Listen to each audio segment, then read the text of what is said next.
आरिफ साहब और असद अब्दुल्ला साहब सदारत में जो मुझे ये मौका मिला है, इस ऐतिहासिक स्थल जिसको मैं कहता हूँ खुदा बख्श लाइब्रेरी के सभागार में मुझे कुछ बोलने का मौका मिला है, उसके लिए मैं आयोजक महोदय का और जो सभी लोग शामिल हैं उनको धन्यवाद देता हूँ। और सीधे अपने पर्चे पे आता हूँ। मेरा पर्चा जो है वो इस टाइटल मैंने बनाया था, बिहार की सांस्कृतिक स्मृति का निर्माण, सूफी परंपरा, समाज और ऐतिहासिक चेतना। और मैंने रेफरेंस पॉइंट बनाया है राहुल सांकृत्यायन की इतिहास दृष्टि। और इसको बनाने का एक प्रयोजन ये है, कारण ये था कि राहुल सांकृत्यायन ने हालांकि सूफी पे लिखा नहीं है उस तरह से ज़्यादा, लेकिन इसके बावजूद मैं उनकी इतिहास दृष्टि को बहुत इम्पोर्टेंट मानता हूँ।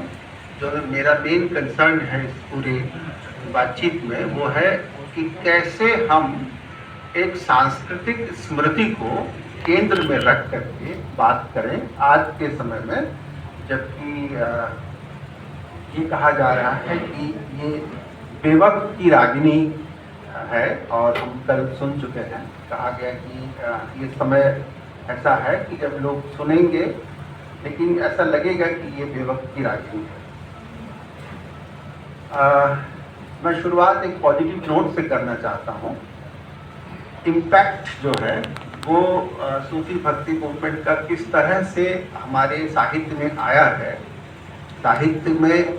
आया है, और लोगों की स्मृति में किस तरह से छाया है, इसको समझने के लिए मैं एक गीत का सहारा लूँगा जो हमारे बिहार के एक दलित कवि और जो सिनेमा में बहुत सारे गाने लिखे हैं उन्होंने, उनका लिखा हुआ है, जो हम उस देश के वासी हैं जिस देश में गंगा बहती है। उसमें है कि जो जिससे मिला सीखा हमने, गैरों को भी अपनाया हमने, मतलब के लिए अंधे होकर रोटी को नहीं पूजा हमने। और साथ में ये भी कहा कि मिलजुल के रहो, प्यार करो, एक चीज़ यही जो रहती है। साथ में ये भी संकेत किया है कि कुछ लोग जो ज़्यादा जानते हैं इंसान को कम पहचानते हैं। ये सारी वो चीज़ें हैं जिसमें की छाया जो है हमको मिल जाती है उस सांस्कृतिक स्मृति की, जिस स्मृति में हम सब साथ साथ चले हैं, रहे हैं, और उस स्मृति को ऐतिहासिक स्मृति के चाकू से, मैं चाकू शब्द का प्रयोग करूंगा, काटने की कोशिश होती रही है फिलहाल में।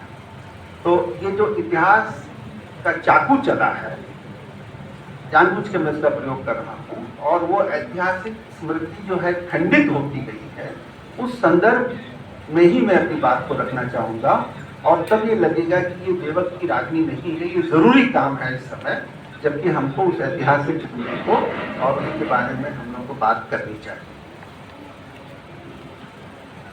मैं सूत्र रूप में ही अपनी बात कहूँगा क्योंकि समय कम है, और मैं अपनी बात को एक जगह ले जाना चाहता हूँ, और मैं साफ साफ को कहना चाहता हूँ कि मैं किस जगह ले जाना चाहता हूँ।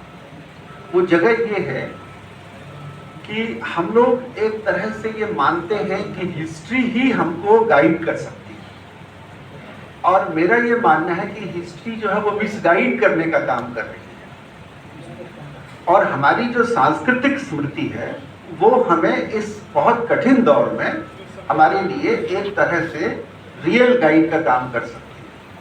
तो हिस्ट्री और मेमोरी के बीच का जो द्वंद्व है, इस द्वंद्व को हम कैसे समझें और कैसे अपनी हिस्टोरिकल मेमोरी से निकलकर हम अपने कल्चरल मेमोरी के धरातल पे जा सकें, जहाँ चीज़ें साफ साफ हम लोगों को दिखलाई पड़ रही हैं कि किस समय से हमारे भीतर कई ऐसी चीज़ें आ गई जिसके कारण आज हम डिवाइडेड होते जा रहे हैं। और प्रबल संभावना है कि अगर हिस्ट्री के पीछे चलते रहे तो हम और भी डिवाइडेड होते जाएंगे।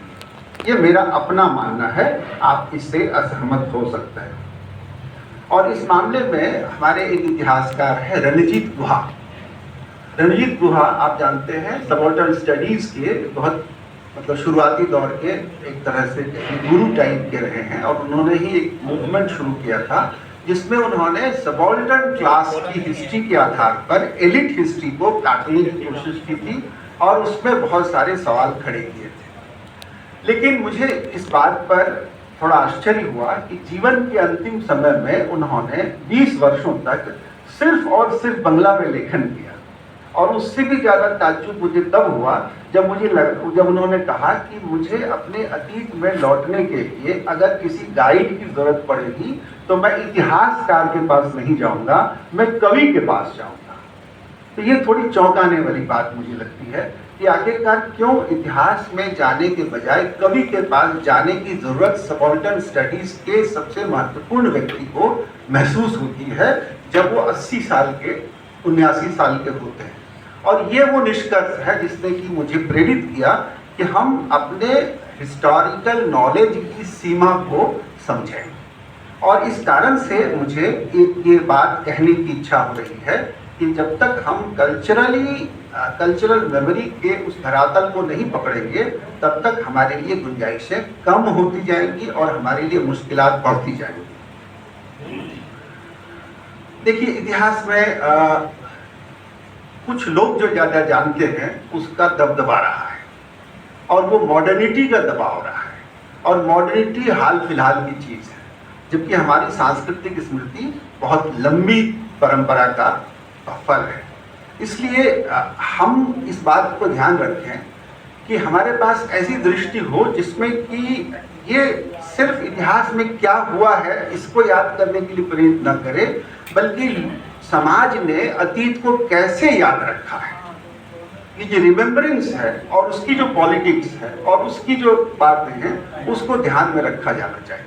और इसीलिए मुझे राहुल सांकृत्यायन का जिक्र मैं बार बार करता हूँ कि वो इस बात के प्रति सचेत हैं कि हमारी रिमेम्बरेंस में, हमारी याददाश्त में वो चीज़ें भी शामिल रहें जो अंग्रेजों के इतिहास में नहीं रही।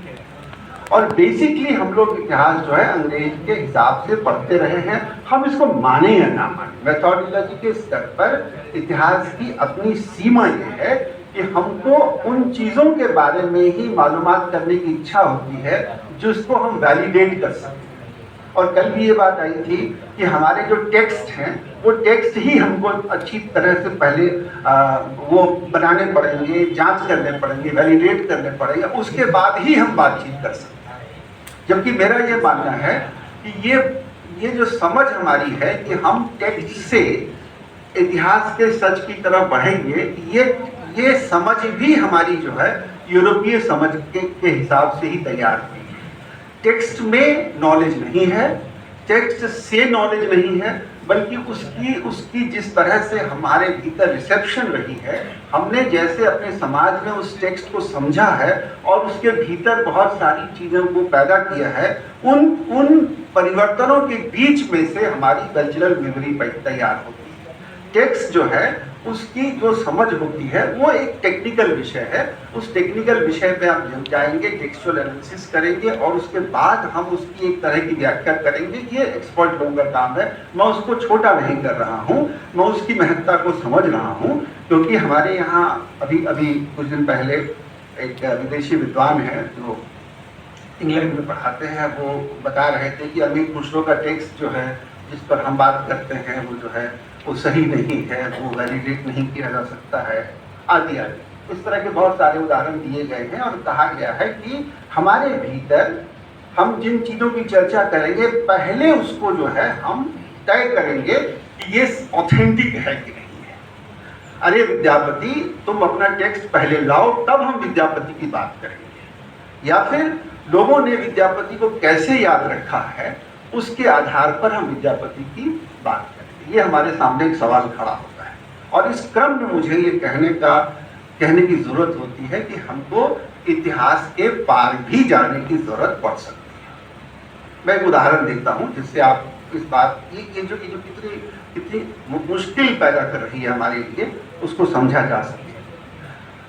कल भी ये बात हुई थी कि 20 में से 15 ऐसे जो सूफी टेक्स्ट बंगाल बिहार के आए हैं उसके बारे में हमारी जो जानकारी है वो कहती है कि उस पर हम लोग ऑथेंटिकली बात नहीं कर सकते। ऑथेंटिकली बात नहीं कर सकते हैं, ये विद्वान कह रहा है, जो कुछ लोग ज़्यादा जानते हैं। लेकिन जिन लोगों ने उसको स्वीकार कर रखा है अपने तरीके से, मैं उसको फिर उससे अलग कर रहा हूँ जो जानबूझ करके गड़बड़ियाँ पैदा करने वाले लोग पैदा हुए हैं। आज उसकी बात नहीं कर रहा हूँ। पब्लिक रिसेप्शन के भीतर एक तरह का परम्यूटेशन कॉम्बिनेशन होता है जो लोक स्मृति, लोक आकांक्षाओं के आपसी संवाद के बीच में से पैदा होता है। और इसीलिए राम कथा का या किसी भी धार्मिक अनुष्ठान की एक स्मृति लोगों के बीच में चलती रहती है और टेक्स्ट पर वो किसी दूसरे धरातल पर उपस्थित रहती है। लोगों को बहुत मतलब नहीं है कि टेक्स्ट में क्या लिखा हुआ है, लोगों को मतलब है अपने हिसाब से उन चीज़ों को वो कैसे ग्रहण करते हैं, उसकी नैतिकता क्या है, उसकी सामाजिकता क्या है और उसकी कितनी ज़रूरत उनको है। और इस क्रम में लोग अपने तरीके से टेक्स्ट को ढोते हैं और उसको अपनी श्रद्धा देते हैं और वो इतिहास का हिस्सा बनता है, हमारे अतीत का हिस्सा बनता है। उसको ऑथेंटिकेशन की नहीं, वैलिडेशन की नहीं, बल्कि एक तरह की सांस्कृतिक स्वीकृति के रूप में देखा जाना चाहिए। और ये सांस्कृतिक स्वीकृति है, उस स्वीकृति के बहुत बड़े इलाके में हम पाते हैं कि जिसके भीतर आज सबसे अधिक कट्टरपन दिखता है, उसी ट्रेडिशन के एक छोर पर हम देखते हैं कि वो जो है अपने को, जैसे कल उदाहरण आया था एक ऐसे जोगी समूह का, जिसमें कि वो जो है एक ही साथ धर्म की प्रतिष्ठा भी रख रहे हैं, सामाजिक व्यवहार की बात भी कर रहे हैं और अपने तरीके से लोगों से डायलॉग भी कर रहे हैं। अब आप सोचिए कि वो गीत गा रहे हैं और गीत गाते हैं एक समूह में पढ़ रहे हैं और जब नमाज का वक्त होता है तो नमाज भी पढ़ रहे हैं। तो ये हमारे ट्रेडिशन में कैसे आया होगा? और ये जो ट्रेडिशन में आया हुआ है उसको इतिहास कैसे ट्रीट करेगा? क्या हम उन सिद्धनाथों के उन टेक्स्ट की खोज शुरू करेंगे जिसमें कि बाबा मच्छिंदर और तमाम लोगों के टेक्स्ट को पहले ढूंढ के लाओ तब जाके तुमसे बात होगी?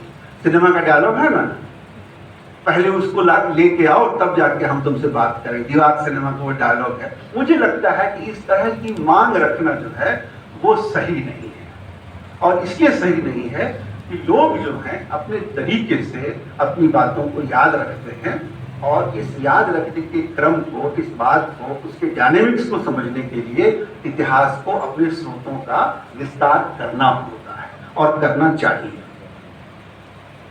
इसमें एक बात मैं जोड़ता चलूँगा, वो ये है कि जो हम लोग जैसे बात कर रहे हैं और बड़ी मासूमियत से ये बात कहते हैं कि बाहर के लोग आए, विद्वान थे, फारसी जानते थे, अरबिक जानते थे और जब लोगों से डायलॉग करने लगे तो फिर उन्होंने अपने तरीके से एक खास तरह के माहौल को तैयार किया और अपने में बदलाव किया। क्या बात इतनी सी है? क्या बात इतनी सी है कि बाहर के लोग आए और उन्होंने इन्फ्लुएंस किया, या कि यहाँ जो चीजें चल रही थी उसके साथ एक डायलॉग किया? और ये जो डायलॉग किया इसमें प्राथमिक यहाँ की चीजें हैं या बाहर से आई हुई चीजें? और ये सवाल मैं आपके लिए छोड़ना चाहता हूँ। हम लोग बड़ी मासूमियत से ये कहते हैं कि वेस्टर्न इन्फ्लुएंस से हमारे यहाँ नेशनलिज्म आया, ईरानियन इन्फ्लुएंस से हमारे यहाँ सूफीज्म आया, यहाँ के इन्फ्लुएंस से यहाँ ये हुआ। क्या ऐसा है? तो फिर वहाँ के लोग क्या पैसिव लोग थे, या कि उनके भीतर जो चीजें चल रही थी उसके साथ एक तादाद में बना बाहर के इन्फ्लुएंस का? तो जब हम प्राथमिक रूप से अपने लोकेल को लेते हैं, अपने क्षेत्र को लेते हैं, अपनी सांस्कृतिक पृष्ठभूमि को लेते हैं, तो हमारे लिए एक पुख्ता जमीन तैयार होती है अपनी कहानी को अपने तरीके से, सांस्कृतिक तरीके से कहने। और मैं इस संदर्भ में हजारी प्रसाद द्विवेदी का नाम न लूं ये हो नहीं सकता है। मैंने हालांकि राहुल सांकृत्यायन का जिक्र किया हो इसलिए कि मैं इतिहास का छात्र हूँ और इतिहास के साथ राहुल सांकृत्यायन का एक जोड़ किसी न किसी रूप में बनता है और वो इतिहास को एक जादुई छड़ी की तरह इस्तेमाल करने की बात भी अपनी किताबों में करते हैं। लेकिन हजारी प्रसाद द्विवेदी जिस तरह से जो भारतीय परंपराएं हैं, जो यहाँ के लोगों में रही हैं, उसको आधार भूमि बना करके एक दूसरे तरह का इतिहास लिखने की कोशिश करते हैं और वहीं वो जमीन पैदा होती है जहां आप समझ सके कि सिद्धनाथ जो आए थे उनके साथ पहले के लोगों का क्या संपर्क था और वो चीजें कैसे बाद में बदली। और यहीं पर मैं एक खतरे की तरफ इशारा करता हूँ जिसको हम लोग आज इतिहास का एक बड़ा खतरा कहते हैं, इतिहास लेखन का बड़ा खतरा कहते हैं। एक मुनीस रजा हुए थे, बहुत सारे लोगों को अब ये नाम उतना याद न हो। मुनीस रजा राही मरसूम रजा के भाई, बड़े भाई थे शायद, बड़े भाई। तो मुनीस रजा ने ये कहा था कि इतिहास की बहुत मासूम सी बात एक है। तो मैंने इतिहास किताब खोला तो उसमें लिखा था कि आर्य आए, एक चैप्टर है, और एक चैप्टर है कि मुसलमानों का हमला हुआ, इन्वेजन ऑफ मुस्लिम्स, और आर्य आए, यानी आर्य आते हैं और मुसलमान हमला करते हैं। ये उन्होंने इतिहास की बात की। तो ये जो आर्य आते हैं और मुसलमान हमला करते हैं और अंग्रेज एक्सप्लॉइट करते हैं, इस भाषा में भी इतिहास की कोई परत छुपी हुई है जिसको कि हमको खोलना पड़ेगा। और ये हम तभी कर सकते हैं जब हम, ये मेरी दो अंतिम बातें हैं जो मैं आपके सामने रखना चाहूँगा। वो ये है कि वो इसलिए हो रहा है कि हमने इतिहास को जितना दायित्व देना चाहिए था उससे ज़्यादा दायित्व दे रखा है। इतिहास उतना इम्पोर्टेंट नहीं है, उतना इम्पोर्टेंट नहीं है। मैं इतिहास का छात्र जरूर रहा हूँ और अभी भी हूँ, लेकिन मुझे लगता है कि स्मृति का जो मामला है, जो हमारी सांस्कृतिक स्मृति का मामला है, उसके बारे में इतिहास एक नैरेटिव सेट करता है और उसका आधार एक तरह के स्रोतों का अन्वेषण है। इतिहास में सारी बातें नहीं आती हैं और हम लोगों को दूसरे सोर्सेस की तरफ भी जाना चाहिए। भारत जैसे देश में जहाँ की सांस्कृतिक स्मृति के बहुविध स्तर हैं, वहाँ पर मुझे लगता है, और मैंने एक बहुत लंबा सा पर्चा 24-25 पृष्ठों का तैयार किया है आपके आदेश पर, 2 मिनट से ज़्यादा नहीं लूँगा सर समय। मैं जानता हूँ कि समय का अभाव रहता है, हमारे बहुत सारे विद्वान साथी हैं, उनको मुझे सुनना है। मैं अंतिम में 2 बातें कहूँगा जो मैं सूत्र रूप में ही कह सकता हूँ। जैसे बिहार के बारे में जब बात चलती है तो बौद्ध, जैन, सिद्ध, नाथ, भक्ति, सूफी परंपरा और ब्राह्मणिकल परंपरा, इन सभी को साथ लेकर के ही हम उस बात को कह सकते हैं जिसको हम बिहार की सांस्कृतिक स्मृति कहना चाहेंगे। अब मैं दोहरा देता हूँ, बौद्ध, जैन, ब्राह्मणिकल, सिद्ध, नाथ, भक्ति और सूफी परंपराओं के दीर्घकालिक अंतः संवाद, ये शब्द इसका प्रयोग मैंने किया, दीर्घकालिक अंतः संवाद। और ये संवाद है, इसमें कॉन्टेस्टेशन भी है, इसमें कॉन्फ्लिक्ट भी है, इसमें आपसी लड़ाइयाँ भी हैं, लेकिन इसके बीच में भी अंततः जो निकल के आता है वो प्रेम तत्व निकल के आता है। और वो जो चीज़ निकल के आती है वो क्यों निकल करके आती है, ये महत्वपूर्ण सूत्र हो सकता है हमारे समझ में। कॉन्फ्लिक्ट के बाद भी अंततः जो है एक किस्म से हार्मनी का निर्माण होता है। और मेरी एक थीसिस है जिस पर शायद सज्जाद भाई थोड़े परेशान हो जाए।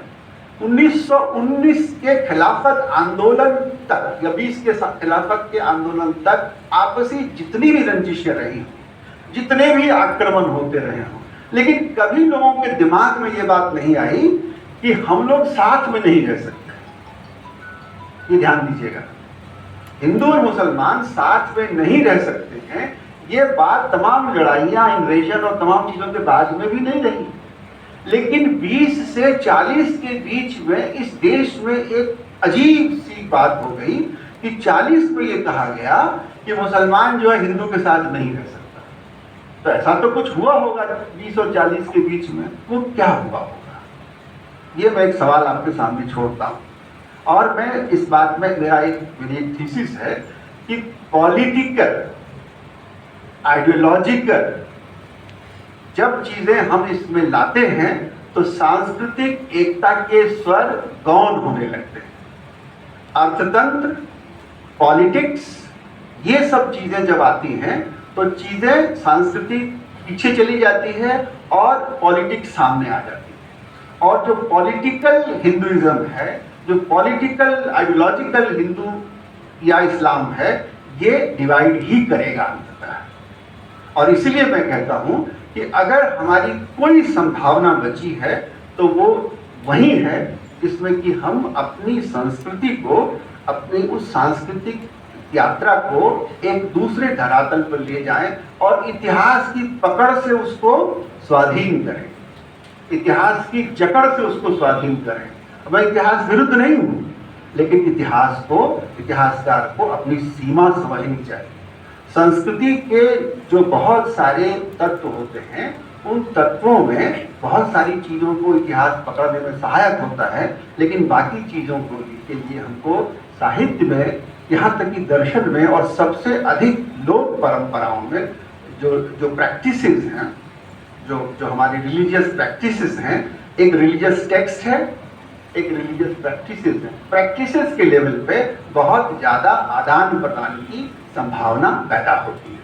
तो हम लोगों को जब हम प्रैक्टिसेस में जाएंगे, जब हम देखेंगे कि हमारा आम व्यक्ति जो है, हमारे कुछ लोग जो ज़्यादा जानते हैं उनसे ज़्यादा उदार है, उससे ज़्यादा प्रेमाकुल है और उससे ज़्यादा डेमोक्रेटिक है। अगर ये बोध हमारे अंदर आज पैदा हो जाए तो हम अपने लोगों को ये समझेंगे कि हम लोग क्यों मिलजुल करके रहते हैं और प्यार करना चाहते हैं। और इसी बात को मैं आपके लिए छोड़ना चाहता हूँ। मुझे लगता है कि ये आर्टिकल छपेगा और आपको वो पूरी बातें राहुल के संदर्भ में आएंगी। मैं चाहूँगा कि आप इसको पढ़ें और मुझे दुरुस्त करें, मुझे बताएं कि कहाँ तुम बहक रहे हो।